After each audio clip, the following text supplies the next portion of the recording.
Exodus chapter 29. This is what you are to do to consecrate them, so that they may serve me as priests.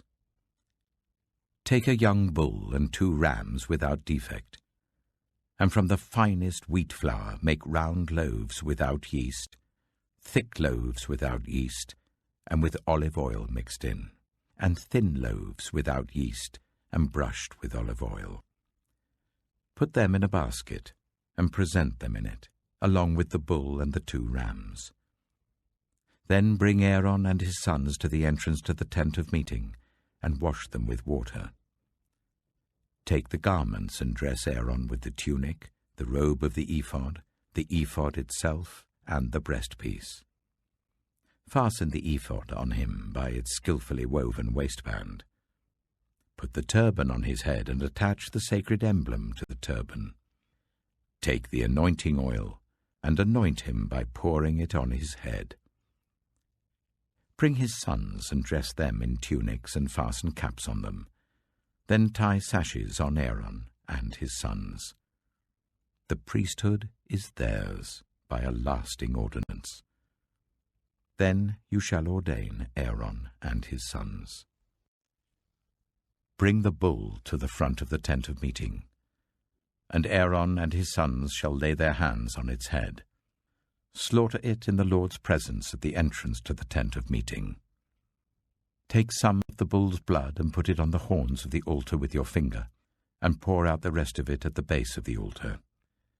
Then take all the fat of the internal organs, the covering of the liver and both kidneys with the fat on them, and burn them on the altar. But burn the bull's flesh and its hide and its intestines outside the camp. It is a sin offering. Take 1 of the rams, and Aaron and his sons shall lay their hands on its head. Slaughter it, and take the blood and splash it against the sides of the altar. Cut the ram into pieces, and wash the internal organs and the legs, putting them with the head and the other pieces. Then burn the entire ram on the altar. It is a burnt offering to the Lord, a pleasing aroma, a food offering presented to the Lord. Take the other ram, and Aaron and his sons shall lay their hands on its head. Slaughter it, take some of its blood, and put it on the lobes of the right ears of Aaron and his sons, on the thumbs of their right hands, and on the big toes of their right feet. Then splash blood against the sides of the altar. And take some of the blood on the altar and some of the anointing oil, and sprinkle it on Aaron and his garments, and on his sons and their garments. Then he and his sons and their garments will be consecrated. Take from this ram the fat tail, the fat on the internal organs, the covering of the liver, both kidneys with the fat on them, and the right thigh. This is the ram for the ordination. From the basket of bread made without yeast, which is before the Lord, take 1 round loaf, 1 thick loaf with olive oil mixed in, and 1 thin loaf. Put all these in the hands of Aaron and his sons, and wave them before the Lord, as a wave offering. Then take them from their hands, and burn them on the altar along with the burnt offering, for a pleasing aroma to the Lord, a food offering presented to the Lord. After you take the breast of the ram for Aaron's ordination, wave it before the Lord as a wave offering, and it will be your share. Consecrate those parts of the ordination ram that belong to Aaron and his sons, the breast that was waved and the thigh that was presented. This is always to be the regular share from the Israelites for Aaron and his sons. It is the contribution the Israelites are to make to the Lord from their fellowship offerings. Aaron's sacred garments will belong to his descendants, so that they can be anointed and ordained in them. The son who succeeds him as priest and comes to the tent of meeting to minister in the holy place is to wear them 7 days. Take the ram for the ordination and cook the meat in a sacred place. At the entrance to the tent of meeting, Aaron and his sons are to eat the meat of the ram and the bread that is in the basket. They are to eat these offerings by which atonement was made for their ordination and consecration. But no one else may eat them, because they are sacred. And if any of the meat of the ordination ram or any bread is left over till morning, burn it up. It must not be eaten, because it is sacred. Do for Aaron and his sons everything I have commanded you, taking 7 days to ordain them. Sacrifice a bull each day as a sin offering to make atonement. Purify the altar by making atonement for it and anoint it to consecrate it. For 7 days make atonement for the altar and consecrate it. Then the altar will be most holy, and whatever touches it will be holy. This is what you are to offer on the altar regularly each day: 2 lambs a year old. Offer one in the morning and the other at twilight.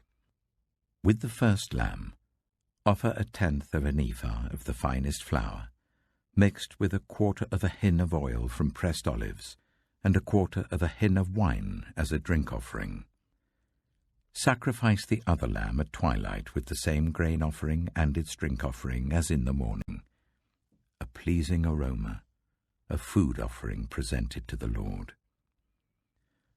For the generations to come, this burnt offering is to be made regularly at the entrance to the tent of meeting before the Lord. There I will meet you and speak to you. There also I will meet with the Israelites, and the place will be consecrated by my glory. So I will consecrate the tent of meeting and the altar, and will consecrate Aaron and his sons to serve me as priests. Then I will dwell among the Israelites and be their God. They will know that I am the Lord their God, who brought them out of Egypt so that I might dwell among them. I am the Lord their God.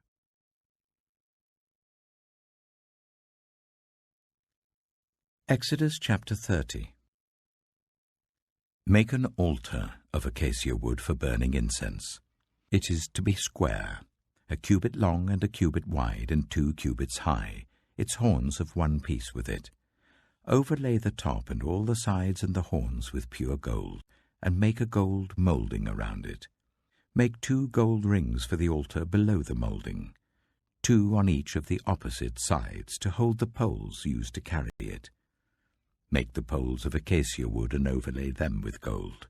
Put the altar in front of the curtain that shields the ark of the covenant law, before the atonement cover that is over the tablets of the covenant law, where I will meet with you. Aaron must burn fragrant incense on the altar every morning when he tends the lamps. He must burn incense again when he lights the lamps at twilight, so that incense will burn regularly before the Lord for the generations to come. Do not offer on this altar any other incense or any burnt offering or grain offering, and do not pour a drink offering on it. Once a year Aaron shall make atonement on its horns. This annual atonement must be made with the blood of the atoning sin offering for the generations to come. It is most holy to the Lord. Then the Lord said to Moses, "When you take a census of the Israelites to count them, each one must pay the Lord a ransom for his life at the time he is counted. Then no plague will come on them when you number them.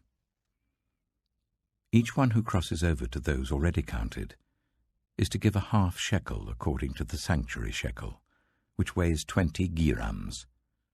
This half shekel is an offering to the Lord. All who cross over, those 20 years old or more, are to give an offering to the Lord. The rich are not to give more than a half shekel, and the poor are not to give less when you make the offering to the Lord to atone for your lives. Receive the atonement money from the Israelites and use it for the service of the tent of meeting. It will be a memorial for the Israelites before the Lord, making atonement for your lives." Then the Lord said to Moses, "Make a bronze basin with its bronze stand for washing. Place it between the tent of meeting and the altar, and put water in it. Aaron and his sons are to wash their hands and feet with water from it. Whenever they enter the tent of meeting, they shall wash with water, so that they will not die. Also, when they approach the altar to minister by presenting a food offering to the Lord, they shall wash their hands and feet, so that they will not die. This is to be a lasting ordinance for Aaron and his descendants for the generations to come."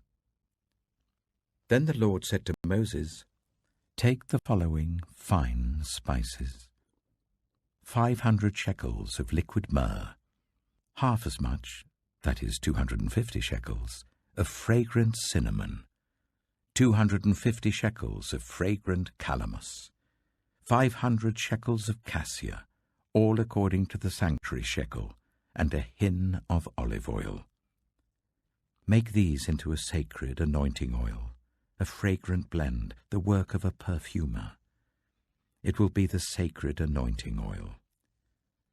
Then use it to anoint the tent of meeting, the ark of the covenant law, the table and all its articles, the lampstand and its accessories, the altar of incense, the altar of burnt offering and all its utensils, and the basin with its stand.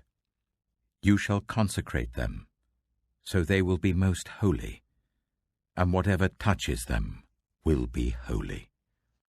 Anoint Aaron and his sons and consecrate them, so they may serve me as priests.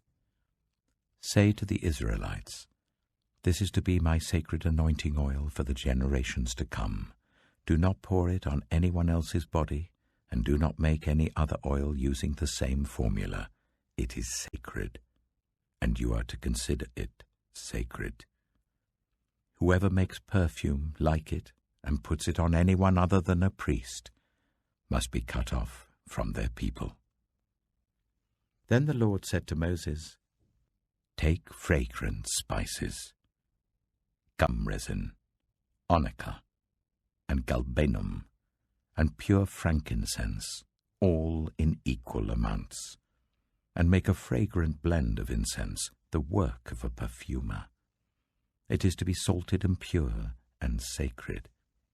Grind some of it to powder and place it in front of the ark of the covenant law in the tent of meeting, where I will meet with you. It shall be most holy to you. Do not make any incense with this formula for yourselves. Consider it holy to the Lord. Whoever makes incense like it, to enjoy its fragrance, must be cut off from their people."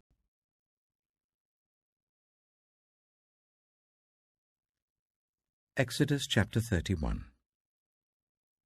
Then the Lord said to Moses, "See, I have chosen Bezalel, son of Uri, the son of Hur of the tribe of Judah, and I have filled him with the Spirit of God, with wisdom, with understanding, with knowledge, and with all kinds of skills, to make artistic designs for work in gold, silver, and bronze, to cut and set stones, to work in wood, and to engage in all kinds of crafts. Moreover, I have appointed Aholiab, son of Ahisamach, of the tribe of Dan, to help him. Also, I have given ability to all the skilled workers to make everything I have commanded you: the tent of meeting, the ark of the covenant law with the atonement cover on it, and all the other furnishings of the tent, the table and its articles, the pure gold lampstand and all its accessories, the altar of incense, the altar of burnt offering and all its utensils, the basin with its stand, and also the woven garments, both the sacred garments for Aaron the priest and the garments for his sons when they serve as priests, and the anointing oil and fragrant incense for the holy place. They are to make them just as I commanded you." Then the Lord said to Moses, "Say to the Israelites, you must observe my Sabbaths. This will be a sign between me and you for the generations to come, so that you may know that I am the Lord, who makes you holy. Observe the Sabbath, because it is holy to you. Anyone who desecrates it is to be put to death. Those who do any work on that day must be cut off from their people. For 6 days work is to be done, but the 7th day is a day of Sabbath rest, holy to the Lord. Whoever does any work on the Sabbath day is to be put to death. The Israelites are to observe the Sabbath, celebrating it for the generations to come as a lasting covenant. It will be a sign between me and the Israelites forever. For in 6 days the Lord made the heavens and the earth, and on the 7th day he rested and was refreshed. When the Lord finished speaking to Moses on Mount Sinai, he gave him the 2 tablets of the covenant law, the tablets of stone inscribed by the finger of God.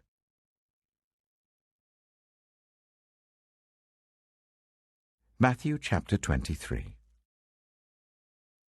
Then Jesus said to the crowds and to his disciples, "The teachers of the law and the Pharisees sit in Moses' seat. So you must be careful to do everything they tell you, but do not do what they do. For they do not practice what they preach. They tie up heavy, cumbersome loads and put them on other people's shoulders, but they themselves are not willing to lift a finger to move them. Everything they do is done for people to see. They make their phylacteries wide and the tassels on their garments long. Oh, they love the place of honor at banquets and the most important seats in the synagogue. They love to be greeted with respect in the marketplaces and to be called rabbi by others. But you are not to be called rabbi, for you have one teacher, and you are all brothers. And do not call anyone on earth Father, for you have one Father, and he is in heaven. Nor are you to be called instructors, for you have one instructor, the Messiah. The greatest among you will be your servant, for those who exalt themselves will be humbled, and those who humble themselves will be exalted. Woe to you, teachers of the law and Pharisees, you hypocrites! You shut the door of the kingdom of heaven in people's faces. You yourselves do not enter, nor will you let those enter who are trying to. Woe to you, teachers of the law and Pharisees, you hypocrites! You travel over land and sea to win a single convert, and when you have succeeded, you make them twice as much a child of hell as you are. Woe to you, blind guides! You say, if anyone swears by the temple, it means nothing. But anyone who swears by the gold of the temple is bound by that oath. Oh, you blind fools! Which is greater, the gold or the temple that makes the gold sacred? You also say, if anyone swears by the altar, it means nothing. But anyone who swears by the gift on the altar is bound by that oath. Oh, you blind men! Which is greater, the gift or the altar that makes the gift sacred? Therefore anyone who swears by the altar swears by it and by everything on it. And anyone who swears by the temple swears by it and by the one who dwells in it. And anyone who swears by heaven swears by God's throne and by the one who sits on it. Woe to you, teachers of the law and Pharisees, you hypocrites! You give 1/10 of your spices, mint, dill, and cumin, but you have neglected the more important matters of the law, justice, mercy, and faithfulness. You should have practiced the latter without neglecting the former. You blind guides! You strain out a gnat, but swallow a camel. Woe to you, teachers of the law and Pharisees, you hypocrites! You clean the outside of the cup and dish, but inside they are full of greed and self-indulgence. Blind Pharisee! First clean the inside of the cup and dish, and then the outside also will be clean. Woe to you, teachers of the law and Pharisees, you hypocrites! You are like whitewashed tombs, which look beautiful on the outside, but on the inside are full of the bones of the dead and everything unclean. In the same way, on the outside you appear to people as righteous, but on the inside you are full of hypocrisy and wickedness. Woe to you, teachers of the law and Pharisees, you hypocrites! You build tombs for the prophets and decorate the graves of the righteous. And you say, if we had lived in the days of our ancestors, we would not have taken part with them in shedding the blood of the prophets. So you testify against yourselves that you are the descendants of those who murdered the prophets. Go ahead, then, and complete what your ancestors started. You snakes! You brood of vipers! How will you escape being condemned to hell? Therefore I am sending you prophets and sages and teachers. Some of them you will kill and crucify. Others you will flog in your synagogues and pursue from town to town.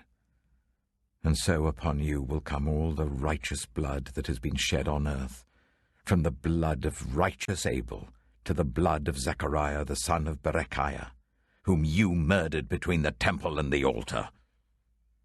Truly I tell you, all this will come upon this generation. Jerusalem, Jerusalem, you who kill the prophets and stone those sent to you. How often I have longed to gather your children together, as a hen gathers her chicks under her wings, and you were not willing. Look, your house is left to you, desolate. For I tell you, you will not see me again until you say, Blessed is he who comes in the name of the Lord.